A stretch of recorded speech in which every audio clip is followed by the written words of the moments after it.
Саламатсыңар урматтуу окуучулар. Жакшы эс алдыңарбы? Маанайыңар жакшыбы? Анда бүгүнкү аралыктан окутуу сабагыбызды баштайбыз. Кыргыз тили 5-класс кыргыз тили жана адабият мугалими Байсалова Зина Амраевна. Сабагыбыздын темасы менин атым мага жагат. Грамматика, энчилүү жана жалпы аттар. Сабагыбыздын максаты менин атым мага жагат темасындагы жаңы лексиканы өздөштүрүшөт. Үй бүлө темасы боюнча лексиканы активдештиришет. Үй бүлөдөгү адамдардын аттарынын маанисин, адамдардын өз ара мамилелери боюнча сүйлөшүшөт. Кептик үлгүлөр боюнча иштешет. Үй бүлөсүнө болгон аяр мамилеси калыптанат. Азан чакырып, ат коюу, бата берүү жөнүндө билишет.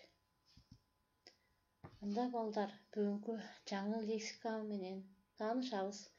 Дарыя, көлү, суу сактагыч, токойуу, ийрим, жээги, пайдалуу, сууда сүз, таанда, спорт менен машык, футбол менен машык.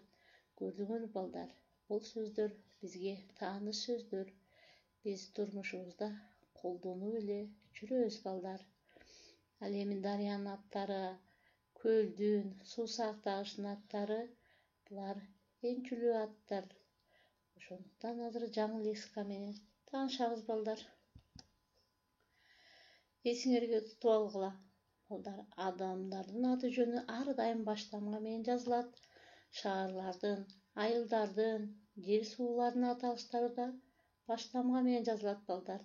Булар энчилүү аттар. Энчилүү аттар ар дайым өзүнө энчиленип коюлган. Ошон үчүн балдар ал аттар баштамга менен жазылат. Мисалы, адам аттары Жакып Улан Муратович, ошондой эле Таня, Өскөнбек.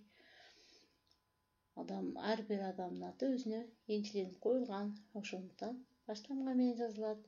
Жер аталыштары да ошондой. Бишкек шаары, Ош шаары, Каракылжа району, Сары Челек көлү, Жалал Абад шаары. Суулар, тоолор, токойлор, Чүй дарыясы, Токтогул суу сактагычы, Тянь-Шань тоосу. Ал эми гезит журналдардагы Кечки Бишкек, Байчечекей, Кыргыз адабияты ок китеби, Ак кеме повеси. Көрдүңөрбү балдар, энчилүү аттар ар дайым чоң тамга менен жазылат. Эсиңерде ар дайым туткула балдар. Эми балдар, дептериңерди алгыла. Бүгүнкү датаны жазасыңар. Аяк уна айынын 9-у. Тема энчилүү жана жалпы аттар.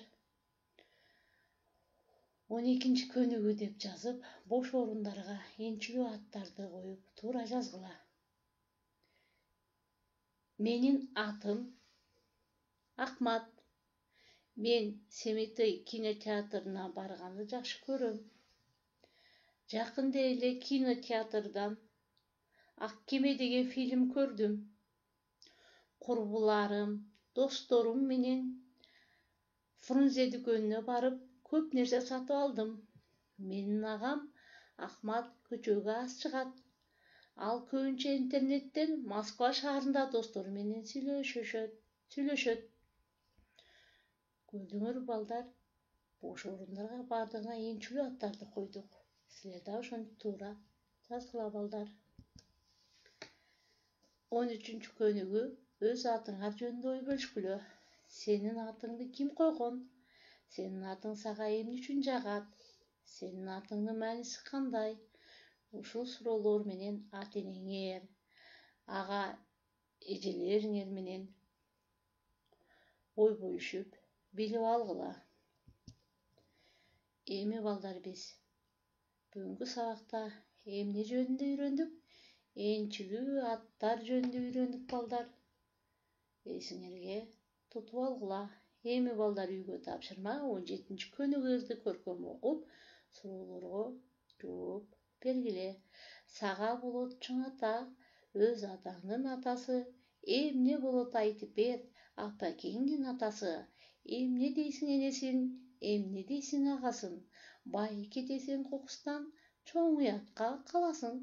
Эмне дейсиң эжесин, инесиңди жеңесиң.